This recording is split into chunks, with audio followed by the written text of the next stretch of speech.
the United States first noticed that Guillermo del Toro might be more than just an interesting B-movie stylist with the stateside release of Pan's Labyrinth in 2007. We're going to say 2007. That was a great year for Hispanic filmmakers, by the way. Pan's Labyrinth was in theaters the same month as Alfonso Cuarón's Children of Men and Pedro Almodóvar's Volver. But see, I used to work in a video store, and on the recommendation of a coworker, I had already seen del Toro's earlier work, The Devil's Backbone. And what was interesting to me about Pan's Labyrinth, aside from just being a brilliant movie, is that it was kind of a soft remake. They're both stories about kids living through the tail end of the Civil War, which draw explicit parallels between politics and dark fantasy. The big act of translation is where The Devil's Backbone is a ghost story, Pan's Labyrinth is a Grimm's fairy tale. And then 9 years later, Del Toro made Crimson Peak, which is basically the same story, but as a gothic horror. And 2 years after that, he made The Shape of Water, which is the same story, but as a 1950s monster movie. Now, Del Toro is one of those people who implies that all his movies are kind of the same movie, and there are certainly commonalities between these four and everything else he's done. But these four have way more in common with each other than they have with the rest of his oeuvre. And, lucky for GDT, I really, really like this one movie he keeps making. Another interesting thing about Guillermo del Toro is he and Benicio del Toro are actually different people. Ida.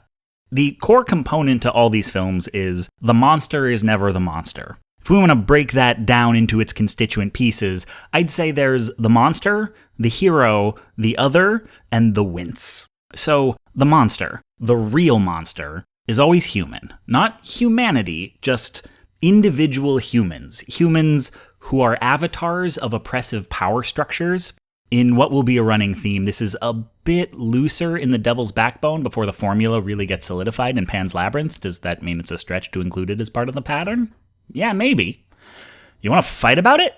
The villain of The Devil's Backbone is Jacinto, the groundskeeper at the orphanage where the story is set. The orphanage is run by socialists who are secretly funding the anti-Franco forces with a cache of hidden gold, even though the war is effectively already lost. Jacinto is a bullying piece of shit who only sticks around because he's trying to get his hands on that money. The parallels between Jacinto and Franco's army are metaphorical. He is not, himself, to the best of my knowledge, a fascist. Though the metaphor is, it's pretty on the nose. Where the ghost, Santi, comes from is he was one of the orphans, but he saw Jacinto trying to break into the safe, and Jacinto killed him, sort of accidentally. This moment mirrors the opening shots of the movie where Franco's army drops a bomb on the orphanage that never detonates. It gets defused, but not cleared away. It just sits in the courtyard for the entire movie. The boy is like the bomb, stuck in limbo, forever frozen in a moment of violence, and therefore, Jacinto is in the same role as Franco. These events happen on the same night, by the way, in case the analogy wasn't blunt enough. But in Pan's Labyrinth, Crimson Peak, and The Shape of Water, the villains are much more literally avatars of, respectively, fascism, capitalism, and white patriarchy. Vidal, the villain of Pan's Labyrinth, is a sadistic captain in Franco's army. The Sharps, villains of Crimson Peak, are British nobles murdering women for their money as they try to hold on to their title. And Strickland, the villain of The Shape of Water, is a racist, sexist, anti-communist G-man working for the racist, sexist, anti-communist US government during the Red Scare. They are written to exemplify the horrors of the systems they perpetuate, and, in a touch I absolutely love, every single one of them is miserable. Jacinto? Jacinto gets to feel tough because he has authority over 10-year-olds. The moment an adult stands up to him, he crumples like an overproved loaf of bread. His boss, the other boss whom he has sex with, even his girl, none of them actually respect him because he kind of sucks. Even his friends bail on him as soon as it looks like he might not have gold for them, and then he gets stabbed by children and drowned by a ghost. Vidal? Vidal's got a fucking death wish. His father was a famed commander who crushed his pocket watch when he died on the battlefield so his son would know the exact minute of his death. And Vidal's fixed that watch up so he can do the same. And he just gazes longingly at it from time to time. He's willing to let his new bride die in childbirth if it gets him a male heir because he's checked out of this life, and all he has left is the idea of leaving a heroic story for his son. And he doesn't even get that. The Sharps? an ostensibly wealthy baronet and his incestuous sister lover who are, in fact, utter failures and totally broke, and having to marry and murder wealthy women for their money just to keep up appearances as the man and lady of Allerdale Hall, which is, BT dubs, falling apart and also haunted. Lucille's a sick twist who murdered her mother as a child, and poor Thomas. He's the one villainous character who actually looks at his situation and says, wait a tick, this is a crap deal. I should probably get out of here. And for that, his sister kills him. Strickland? Strickland's doing everything he's supposed to. He's got the wife and the kids and the government job and the picket fence, and he bought a Cadillac because that's what G-men do. He doesn't even like the color, but the guy tells him it's, manly, so he gets it anyway. He doesn't wash his hands after he pees because someone told him it shows weakness of character. And he feels nothing. He confronts his boss like, hey, I've been doing everything right my whole career. When do I get treated like a decent human being? And his boss is like, yeah, decency's a lie we tell people to get them to do what we want. We allow you to exist for precisely as long as you are useful, and then we will end you. So nut the fuck up. And instead of saying, wait a tick, this is a crap deal, I should probably get out of here, he nuts the fuck up. And each of these villains has a moment where their true monstrosity is literalized, but we'll get to that. By contrast, the hero is someone who lives on the fringes of whichever system the monster upholds. Carlos is a war orphan whose father just died fighting Franco. Ophelia is a general's stepdaughter whose father just died and whose mother dies halfway through the picture. Edith is a woman whose mother died when she was a child and whose father is murdered early in the picture. And Eliza is a mute woman found abandoned by a river as a baby whose last name literally means orphan. You might be detecting a theme. These are the orphans of society. Fascism has no place for children of dissidents or little girls who won't carry on the family name. Capitalism has no place for women who can't inherit. Edith's money is going to go straight from her dead father to her new husband. She's not going to lay a finger on it. And white anti-communist patriarchy certainly has no place for a disabled woman or her little hero team with its woman of color, its gay man, and its Russian spy. But because these are the people society disregards, they are also the people society underestimates. Vidal never suspects Mercedes of working with the rebels because he barely even looks at her. Strickland thinks interviewing the cleaners about his missing fishman is a waste of his precious time. The weakness to privilege is thinking your power is more complete than it is, that people are as helpless as you tell them they are. This is their undoing. But it only goes so far.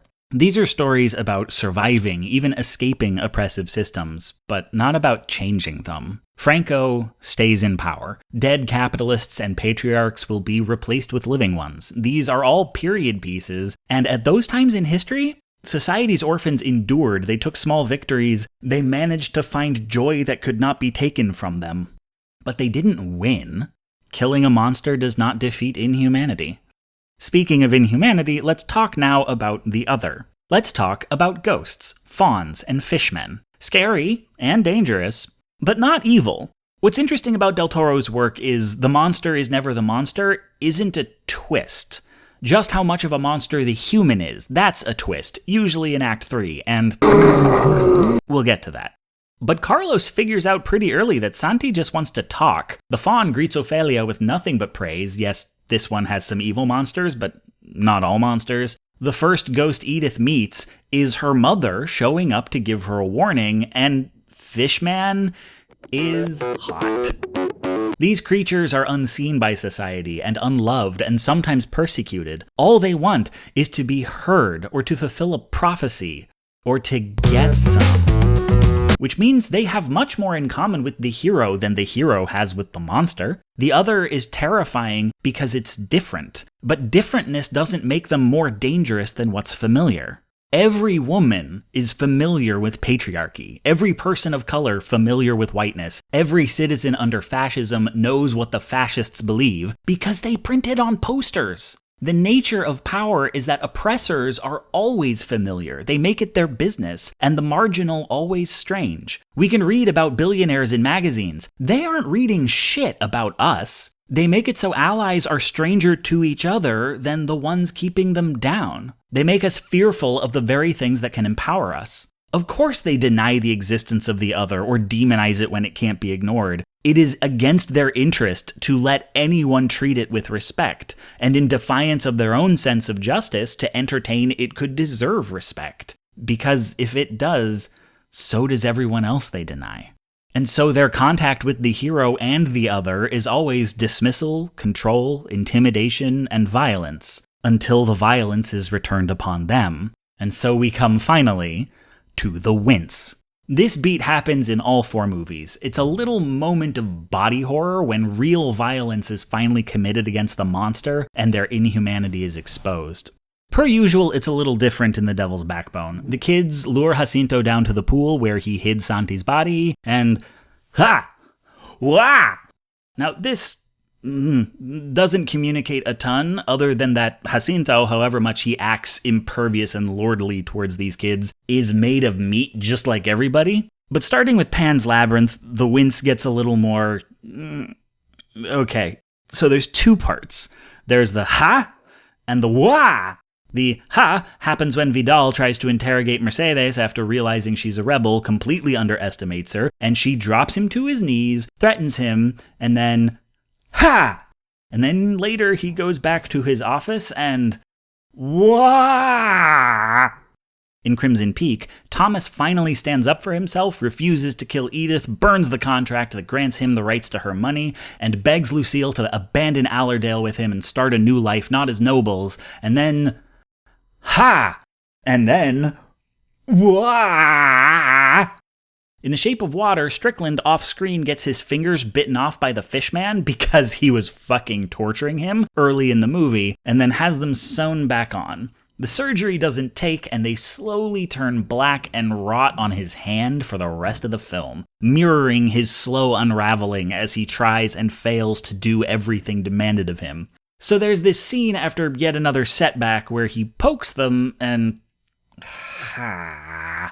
And then, while confronting Zelda near the end, deeply panicked about what happens if he doesn't find the fishman and hopped up on a lot of painkillers. Wah! And all of these serve that same, oh shit, he's just a piece of meat function as with Jacinto, but they're also pointedly not shapes human meat should be in. While each movie has compelled you to see the humanity in something not human-shaped, it is now taking that human-shaped oppressor and defamiliarizing it. They're movies about monsters and ghosts, but these are always the most grotesque moments. And the worst part is this is never when they die. Like, Thomas dies shortly after the wince, but it's the time in between the violence and the death that's so disturbing. It's like watching a zombie keep walking towards you after you chop its arm off. It's not just, oh fuck, you're dead. It's, you've been dead this whole time. This is what real evil looks like. It is powerful, it is cruel, it is so common as to be barely noticeable, and it lost its humanity long ago. And I cannot wait for Del Toro to show me another one. It's there, no one will stare at your jaws and your